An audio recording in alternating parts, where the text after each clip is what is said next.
कहानी का सिलसिला लगभग एकदम से रुक गया था। कुछ ज़्यादा ही व्यस्त होने के कारण हम कहानी के एपिसोड नहीं लेकर आ पा रहे थे, पर अब पुनः शुरुआत हो चुकी है। आज जो कहानी आपके समक्ष है वह एक जीवन तथा आम जनमानस के बीच घटित होने वाली कहानी है, जिसका नाम है धोखा। अब कहानीकार के बारे में थोड़ा परिचय सुन लीजिए। कहानीकार है प्रोफेसर अलकदेव प्रसाद अचल, जिनकी कहानियों के गुलदस्ते से एक किताब छलांग से यह कहानी ली गई है। प्रोफेसर अचल कविता, कहानी, उपन्यास, लघु कथा तथा हिंदी मगही के ध्रुवतारा हैं। इनकी कहानियाँ प्रायः समाज में यथार्थ घटित होती प्रतीत होती है। नमस्कार, मेरा नाम जितेंद्र कुमार चंचल है और आप देखना शुरू कर चुके हैं द हिस्ट्री ज्ञान। हम लेकर हाजिर हैं प्रेरक कहानियों से जुड़ा कार्यक्रम जीवन कथा, जिसमें हम सुनाते हैं जीवन संघर्षों से जुड़ी कहानी जो आपकी ज़िंदगी को बेहतरीन बना सके। आइए कहानी पर चलते हैं। सुनसान रास्ते में जा रही रूबी को देखकर अपनी टेम्पो धीमा करता बैजू ने कहा, बेटी चलोगी क्या? रूबी ने कहा, नहीं, मैं ठीक हूँ, पैदल ही चली जाऊँगी। रूबी यह दर्शाना नहीं चाहती थी कि हमारे पास पैसे नहीं हैं। अगर पहुँचाने के बाद भाड़ा मांग ही दिया तो कहाँ से दे पाऊँगी? मुझे तो रोज़ जाना है, एक दिन टेम्पू से चली ही जाऊँगी तो क्या हो जाएगा?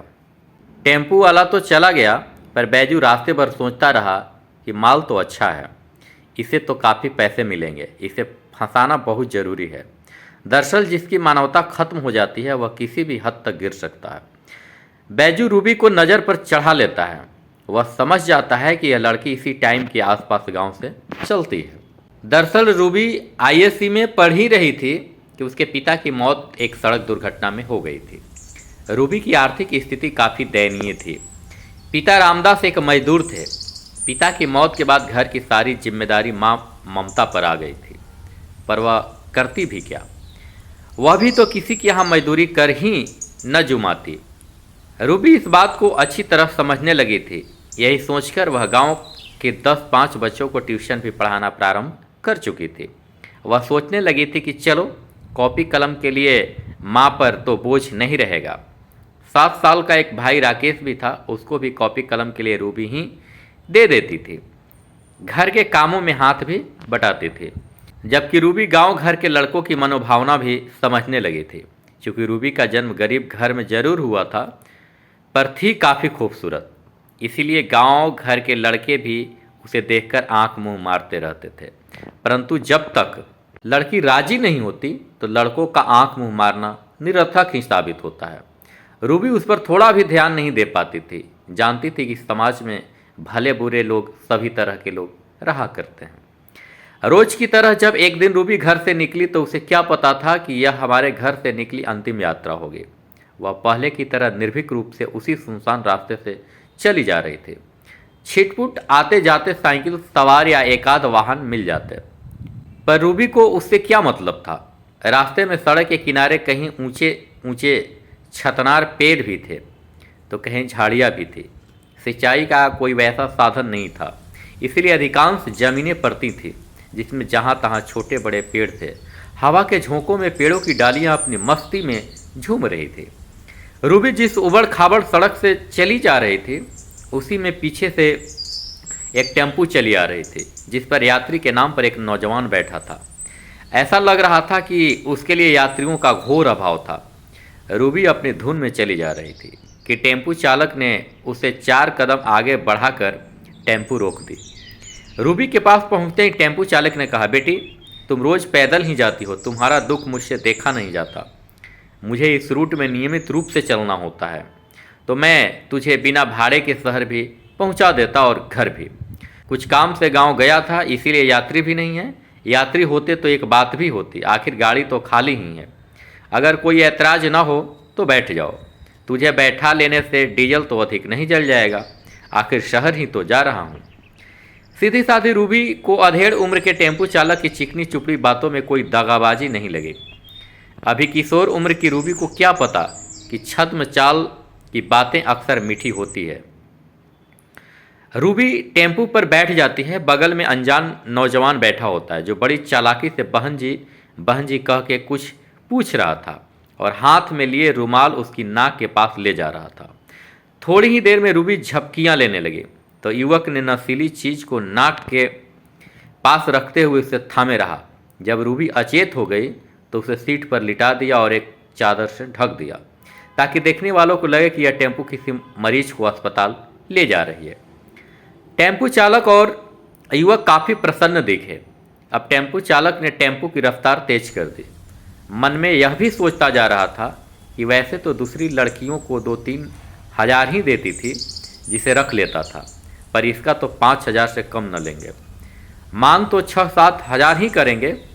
मालकिन भी इसकी खूबसूरती देखेगी तो शायद ना नुकुर नहीं ही करेगी। इतनी खूबसूरत लड़की तो किसी कोठे पर नहीं है। इस खुशी में दोनों के बीच रास्ते में खाना तो खाया ही, शराब भी छक्कर पी। फिर करीब 4 बजते बजते कोठे पर पहुंच गए। रूबी को दोनों टांगकर कोठे पर ले गए। रूबी का चेहरा दिखाया और कहा, इसका दाम तो अधिक देना पड़ेगा, क्योंकि एक तो इससे आपको भी अधिक कमाई होगी और दूसरे इसको यहाँ तक लाने में हम लोगों को जो काफ़ी पापड़ बेलने पड़े हैं। कोठे की मालकिन की बाँछें रूबी का चेहरा देखते ही खिल उठी। तब तक रूबी भी थोड़ी थोड़ी आंखें खोलने लगी थी। कोठे की मालकिन ने अपने मन से 5,000 रुपये देते हुए कहा, ए ले पकड़, मैं तो कुछ और भी दे सकती थी पर कुल इतने ही पैसे हैं, और हाँ लाती हूँ, 2-2 पैग मार लो। दोनों ने 2-2 पैग मारी और खुशी से नाचते वहाँ से चलते बने। जब रूबी धीरे धीरे होश में आने लगी, इधर उधर नज़रें घुमाने लगी तो समझ में नहीं आ रहा था कि मैं कहाँ हूँ, यह मकान किसका है, और यह होंठ में लिपस्टिक लगाई अधेड़ उम्र की बनी ठनी महिला कौन है जो हमारे पास से इधर उधर जा भी नहीं रही है। रूबी जब कमरे में इधर उधर नज़र दौड़ाई तो कमरा काफ़ी सजा धजा था। भीतर से किवाड़ सिर्फ बंद ही नहीं था, उसमें ताला भी लगा हुआ था। कमरा बिल्कुल ही कैद खाने की तरह लग रहा था। रूबी जैसे जैसे होश में आती जा रही थी वैसे वैसे उसकी चिंता बढ़ती जा रही थी। उसके हृदय की धड़कन तेज होती जा रही थी। कुछ होश होने पर रूबी ने घबराई हुई पूछा, मैं कहाँ हूँ, यहाँ कैसे आ गई? कोठे की कमलाबाई ने कहा, तुम ऐसी जगह हो जहाँ मुंह मांगा पैसे कमा सकती हो, बशर्ते कि तुम दिल से अपने चाहने वालों का दिल खुश कर सको। पर मालकी ने यह नहीं बताया कि तुम यहाँ कैसे पहुँची। जब रूबी ने कहा, हमारे घर में माँ के सिवा कोई नहीं है, हमारी माँ हमारा इंतज़ार कर रही होगी, हमारी माँ हमारे बिना जिंदा नहीं रह सकेगी, उसका रो रो कर बुरा हाल हो गया था। मुझे ऐसी जगह नहीं रहना, मुझे मुँहमंगा पैसे नहीं कमाना, प्लीज़ मुझे छोड़ दीजिए, मैं घर चली जाऊँगी। कमलाबाई ने कहा, यह ऐसी जगह है जहाँ पर आ जाने वाली लड़कियाँ वापस नहीं जाती हैं, कभी नहीं जाती हैं। उनके लिए दुनिया ही अलग हो जाती है, जिंदगी भर के लिए हो जाती है।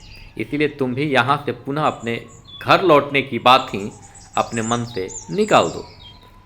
रूबी को जैसे जैसे होश होते जा रहे थे वैसे वैसे वह उस जाल से निकलने के लिए दिमाग लगाती जा रही थी। उसने कहा, मैं यहाँ किसी कीमत पर नहीं रहूँगी। तो कमलाबाई ने कहा, तुम किसी कीमत पर यहाँ से निकल भी नहीं पाओगी।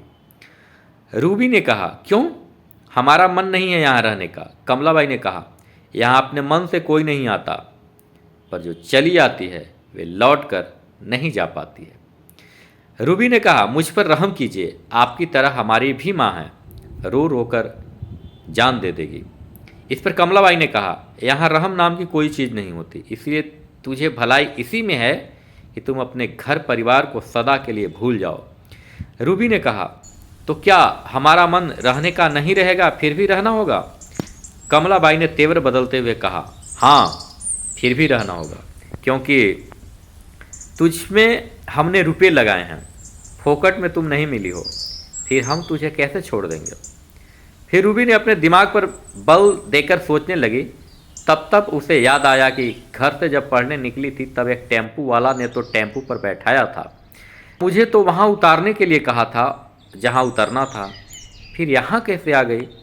इसका मतलब उन लोगों ने ही मुझे नशीली चीज़ें सुंघाकर बेहोश कर दिया होगा और यहाँ पहुँचा दिया। उन दोनों ने कितने सलीके से बात की थी। अगर मैं उसके चिकनी चुपड़ी बातों में ना आती तो शायद हमारी यह दशा न होती। दोस्त तो हमारा ही था कि मैं उनकी टेम्पू पर बैठ गई थी। जब इंसान की मति मारी जाती है तो यही हाल होता है। जब तक रूबी वहां रहने से इनकार करती रही तब तक उसे कमलाबाई के प्रताड़ना का शिकार होते रहना पड़ा। कमलाबाई न उसे भरपेट खाना देती, न उसके साथ अच्छा सलूक करती, और तो और उसकी पिटाई तो करती ही, भद्दी भद्दी गालियां भी देती थी। आखिर रूबी कितने दिनों तक प्रताड़ना का शिकार होती रहती। फिर वह भी देखने लगे कि यहाँ जो लोग आते हैं, जिससे पहले से रह रही लड़कियां व युवतियां मुस्कुराकर अपने कमरे में ले जाती हैं और घंटे 2 घंटे के बाद निकल जाते हैं, यह सब रूबी को बिल्कुल ही अच्छा नहीं लग रहा था। पर रहना तो था उसी माहौल में। उसे कुछ समझ में नहीं आ रहा था। वैसे शुरुआती दौर में ग्राहकों को जब लड़कियां दिखाई जाती तो प्रायः ग्राहक रूबी पर ही लट्टू हो जाते। वे भी कहते कि 2 गुना दूंगा, पर मैं इसी के साथ जाऊंगा। भला कमलाबाई उतनी मोटी रकम क्यों छोड़ना चाहती। जब रूबी मन से अनजान पुरुषों के संपर्क बनाने के लिए इच्छुक नहीं होती तो उसे खाने में या दूध में उत्तेजक गोलियां मिला कर दी जाती, उसे ब्लू फिल्में दिखाई जाती, कोठे पर रहने वाली अन्य लड़कियों से कामुकता पैदा करने वाली बातें करवाई जाती, ताकि न चाहकर भी रूबी उसके अंदर उत्तेजना जगे कि कमलाबाई की आमदनी बढ़े।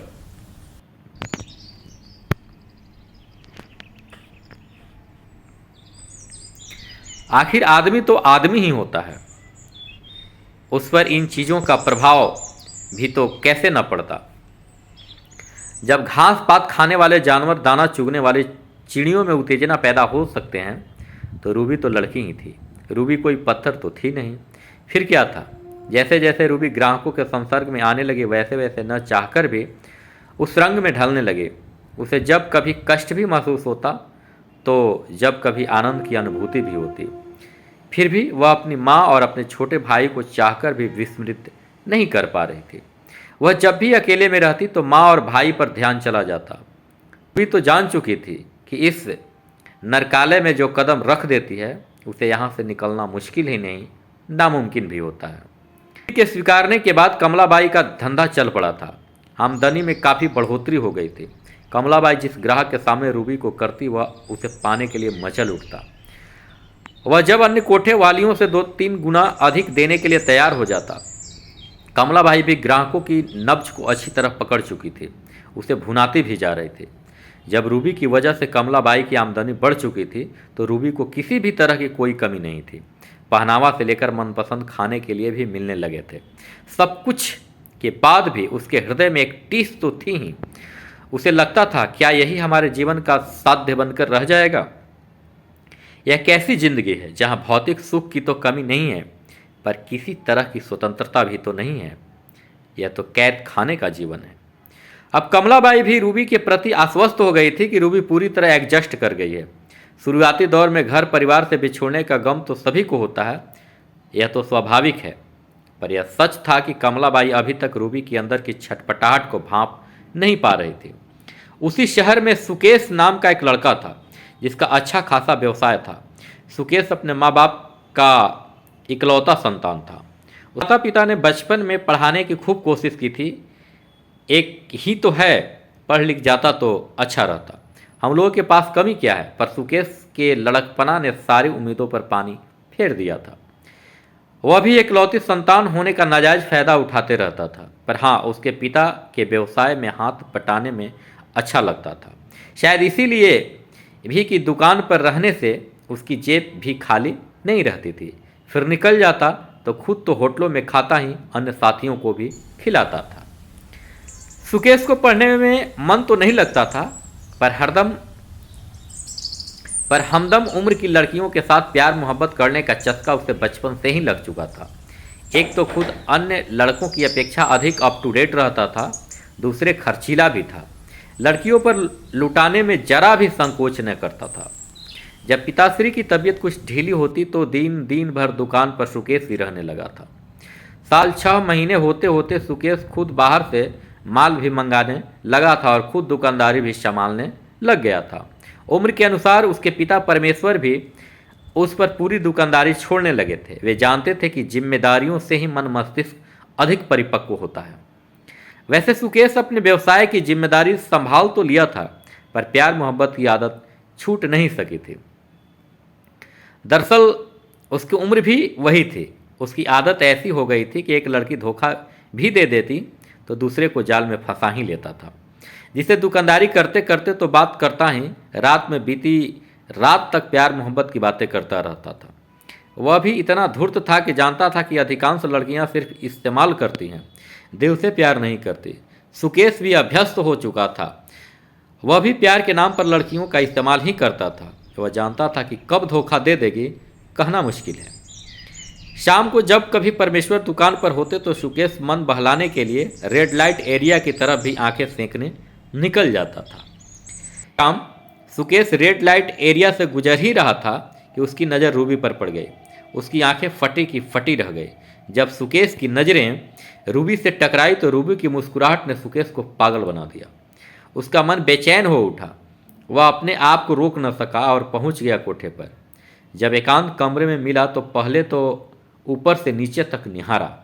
रूबी को भी सुकेश अच्छा लग रहा था, क्योंकि वह हमदम उम्र का लड़का था। सुकेश के मन में उसे अस्थायी रूप से पा लेने की इच्छा प्रबल होने लगी।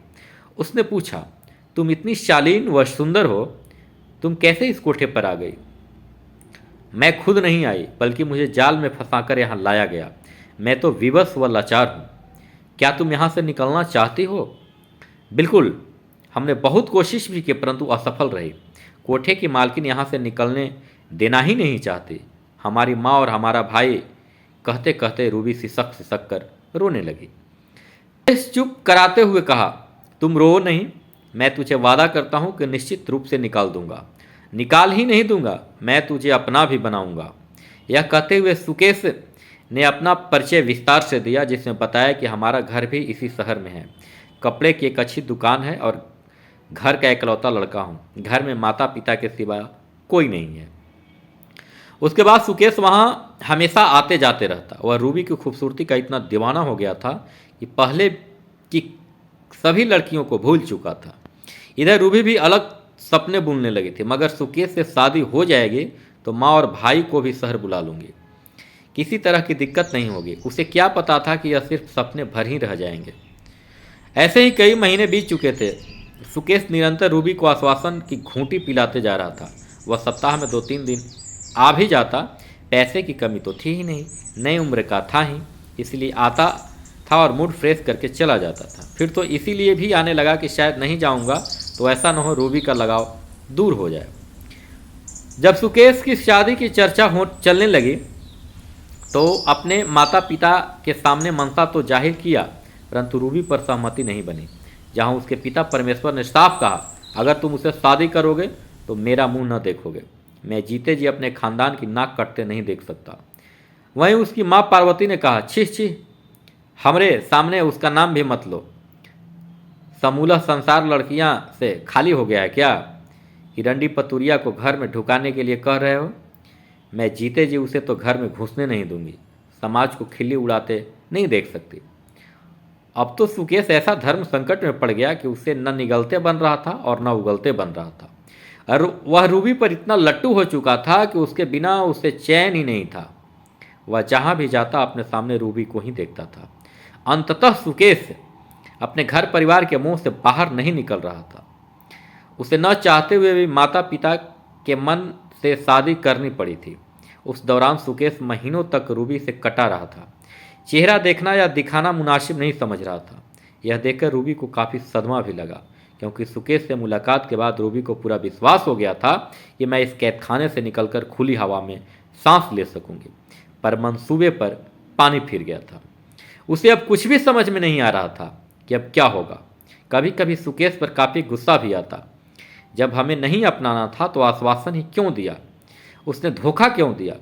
कभी कभी तो गुस्से से दांत पीसते हुए अपशब्द भी कह देती थी, तो कभी अशुभ कामना भी करती थी। सुकेश ने शादी तो कर ली थी, परंतु उसकी आंखों से रूबी का चेहरा विस्मृत नहीं हो रहा था। वह रूबी को नज़रअंदाज करना नहीं चाह रहा था। पर सवाल उठ रहा था कि क्या सिर्फ रूबी को भोग की वस्तु के रूप में? सुकेश तो शादी के बाद भी रूबी से अपनी तृप्ति की पूर्ति कर लेता, पर रूबी को क्या मिलने वाला था? सुकेश तो अपना घर बसा सकता था, पर रूबी के जीवन का क्या होता? रूबी की उम्र ढल जाने पर सुकेश पूछने भी जाता क्या?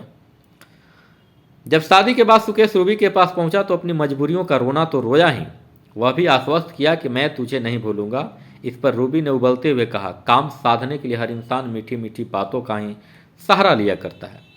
मैं तुम्हारे बहकावे में यह भूल चुकी थी कि तुम भी दगाबाज ही निकलोगे। इस पर सुकेश ने कहा, मुझे ऐसा मत समझो रूबी, मैं अपने घर परिवार से बिल्कुल लाचार हो गया था। रूबी ने गुस्से में ही कहा, इस बात को मुझसे वादा करने से पहले भी तो सोचना चाहिए था।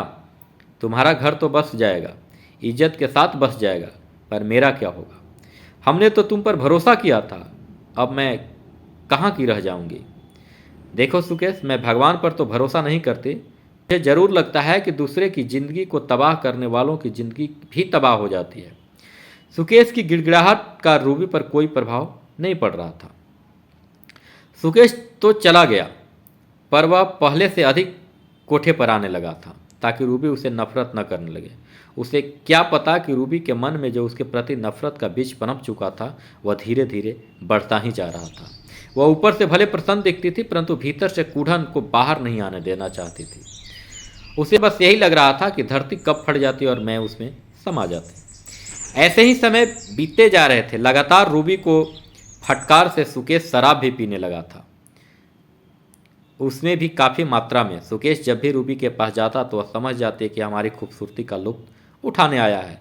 इधर सुकेश अपनी पत्नी को भी एहसास होने देना नहीं चाहता था कि मैं तुम्हारे सिवा किसी और को चाहता हूँ।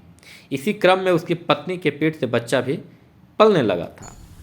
कुछ महीने के बाद सुकेश में एड्स के साफ लक्षण दिखाई देने लगे थे, जिसके बारे में आसपास के लोग भी जान गए थे। जो कुछ लोग जान चुके थे कि सुकेश कोठा पर भी जाने लगा है, इसलिए उसे एड्स का शिकार होना अस्वाभाविक नहीं है, पर जो नहीं जानते थे वे सुनकर आश्चर्यचकित थे। वैसे सुकेश उसे लापरवाही के रूप में लेता रहा था। वह किसी को जानने देना नहीं चाहता था कि लोग जान जाएंगे तो हमें आत्मग्लानि होगी, लोग हमसे दूरियां बना लेंगे, लोग हमसे कई तरह के सवाल पूछेंगे, हमारी पत्नी हमें छोड़ भी सकती है, रूबी भी हमसे दूरियां बना सकती है। ऐसे ही करते करते उसका रोग भींगता गया और जब वह लाचार होने लगा तो शहर के ही बड़े अस्पताल में दिखाने के लिए गया। तो जांच के बाद चिकित्सक ने भी स्पष्ट कर दिया कि आपको एड्स है और अंतिम स्टेज में पहुंच चुका है, आपको भर्ती होना होगा। फलस्वरूप मुकेश अस्पताल में भर्ती हो गया। सुकेश भर्ती तो हो गया था, पर सुधार न था। इधर सरकार की ओर से टीम भी आई जो कोठों पर की वेश्याओं को एड्स की जांच करवा रही थी। जिन्हें एड्स नहीं रहता उसे एहतियात बरतने के लिए उपाय बताती, साधन उपलब्ध कराती और जो एड्स की चपेट में आ गई थी उन्हें अस्पताल में भर्ती करवाती। कोठे पर की रूबी के साथ करीब आधा दर्जन वेश्याएं उसी अस्पताल में भर्ती थी। रूबी कोठे से तो थोड़ी देर मुक्त हो चुकी थी, पर उसे यह लगने लगा था कि मैं तो न घर की रही न घाट के। सभी का इलाज चल रहा था। उसी क्रम में यह पता चला कि सुकेश को भी एड्स हो चुका है और वह इसी अस्पताल के किसी दूसरे वार्ड में भर्ती है। एक सप्ताह रहने के क्रम में एक दिन उनके कानों तक खबर आई कि आज एड्स से सुकेश की मौत हो गई। इतना सुनते ही रूबी एक दफ़ा पागल की तरह ठहाका मारकर जोर जोर से हंसने लगी। तुम तो डूबे सनम, हमको भी ले डूबे। देखने वाले लोग अचंभित थे, आखिर यह इतना ठहाका मारकर क्यों हंस रही थी। इस कहानी से हमें क्या सीखनी चाहिए? यही कि कभी भी अनजान व्यक्ति की मीठी मीठी बातें, चिकनी चुपड़ी बातों में आकर कुछ ऐसा ना करें जिसका वह नाजायज़ फ़ायदा उठा सके। आज की दुनिया में छल प्रपंच का सहारा लेकर लोग अपनों तक को नहीं छोड़ते हैं, तो फिर अनजान का क्या भरोसा। आपको यह कहानी कैसी लगी? आप अपने कमेंट के जरिए मुझे बता सकते हैं। अगर मुझे YouTube पर सुन रहे हैं तो चैनल को सब्सक्राइब कर घंटे का बटन अवश्य दबा दें। फेसबुक या इंस्टाग्राम पर सुन रहे हैं तो लाइक और फॉलो जरूर कर लें। नमस्कार।